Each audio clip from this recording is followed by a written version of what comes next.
Et si une salle de sport, c'était bien plus qu'un endroit où on soulève des poids? Et si en fait, ça pouvait être l'endroit même où un couple forge sa véritable force, sa solidité? C'est justement ce qu'on va explorer ensemble. La question mérite d'être posée. On a tendance à penser que la solidité d'une relation, ça se joue uniquement dans la tête et dans le cœur. Mais en réalité, il y a toute une science qui nous montre que le physique a un rôle bien beaucoup plus central qu'on ne l'imagine. Ok, alors allons-y. Faut bien comprendre une chose. Avant même de parler de s'entraîner à deux, tout commence par soi-même. Le point de départ, c'est l'impact de l'effort sur l'individu. Et tout part de là, en fait. C'est simple, c'est direct et surtout, c'est prouvé. Moins de stress dans le corps, ça veut quasi systématiquement dire plus de calme dans la relation. Pour que ce soit bien concret, imaginez une sorte de bataille chimique à l'intérieur du corps. D'un côté, l'exercice libère des endorphines. Ce sont en quelque sorte nos anxiolytiques naturels. Et de l'autre, ça fait chuter le cortisol. Ah, le fameux cortisol, l'hormone du stress chronique, celle qui nous ronge la patience et qui peut vraiment bousiller la communication. Le résultat est donc assez simple. On devient moins irritable, moins à cran pour les petites contrariétés du quotidien. Et puis, il y a autre chose. Chaque séance terminée, c'est une petite victoire personnelle. Chaque petit progrès, même minime, c'est la preuve qu'on avance. La musculation, ce n'est vraiment pas qu'une histoire de muscles. Ça forge la discipline, la régularité, et ça apprend à respecter ses propres limites, à écouter son corps. Et c'est cette confiance-là qui devient la base de tout le reste. Alors, maintenant qu'on a posé ça, cette force intérieure qu'on se construit tout seul dans son coin, elle ne reste pas isolée. Pas du tout. Elle infuse, elle se propage directement au cœur de la dynamique du couple. C'est ça le point crucial. Quelqu'un qui est bien dans sa peau, qui a confiance, va forcément mieux communiquer. On ose dire ce dont on a besoin, ce qu'on ressent, mais sans agressivité et sans se laisser marcher sur les pieds non plus. Et ça change absolument tout dans les échanges. Du coup, ça crée un véritable espace de sécurité émotionnelle. La communication devient plus claire, on apprend à poser ses limites et à respecter celles de l'autre. On peut écouter son partenaire sans se sentir tout de suite attaqué.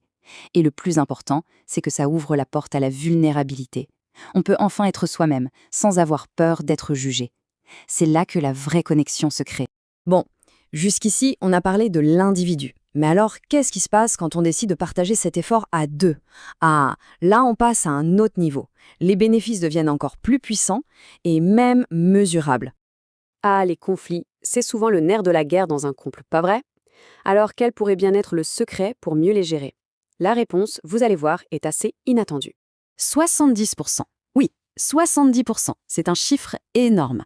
Des études très sérieuses le montrent, 7 couples sur 10 qui font de la musculation ensemble développent de meilleures compétences pour résoudre leurs disputes. C'est fou, non? Mais alors, pourquoi? Tout simplement parce que la salle de sport, c'est comme un simulateur pour la vie de couple. On y apprend la patience, parce que les résultats ne viennent pas du jour au lendemain, la persévérance, pour les jours où la motivation n'est pas là, le respect des limites de l'autre, parce qu'on est obligé d'être à l'écoute, et bien sûr, ça force une communication constante pour s'encourager, pour s'assurer. Et c'est là que ça devient fascinant. Toutes ces qualités qu'on développe à la salle se transforment, petit à petit, en véritables piliers émotionnels pour la relation. Regardez un peu comment ça se traduit concrètement. Ce n'est pas du tout un hasard. La régularité qu'il faut à la salle, ça devient de la fiabilité au quotidien. Le respect des limites de son corps, ça se transforme en écoute et en sécurité émotionnelle. Et la discipline pour y retourner même quand on est fatigué, c'est la même force que l'engagement pour traverser les épreuves ensemble. Au final, prendre soin de son corps, ce n'est absolument pas un acte égoïste. C'est tout le contraire. C'est un investissement direct dans la santé de la relation. On devient une version plus forte, plus stable et donc plus présente pour son partenaire. Alors, pour synthétiser tout ça, on voit bien le cheminement. On part de l'effort individuel, on arrive à la synergie à deux, et tout ça nous amène en fait à une véritable philosophie de vie commune. La formule gagnante est plutôt simple. D'abord, on travaille sur soi. On renforce son corps, on stabilise son mental, on construit sa discipline. Et c'est seulement après, une fois qu'on est soi-même solide sur ses appuis, qu'on peut vraiment, vraiment construire une relation solide. Et ça, c'est peut-être le message le plus important. Une relation qui dure, ce n'est pas deux personnes fragiles qui s'appuient l'une sur l'autre pour ne pas tomber. Non. C'est deux personnes fortes, qui sont solides, chacune de leur côté, et qui choisissent d'avancer ensemble, côte à côte. Alors la question qui reste pour conclure, c'est celle-ci. Quelle force décide-t-on de construire ensemble? Parce que la salle de sport, au fond, ce n'est qu'un point de départ.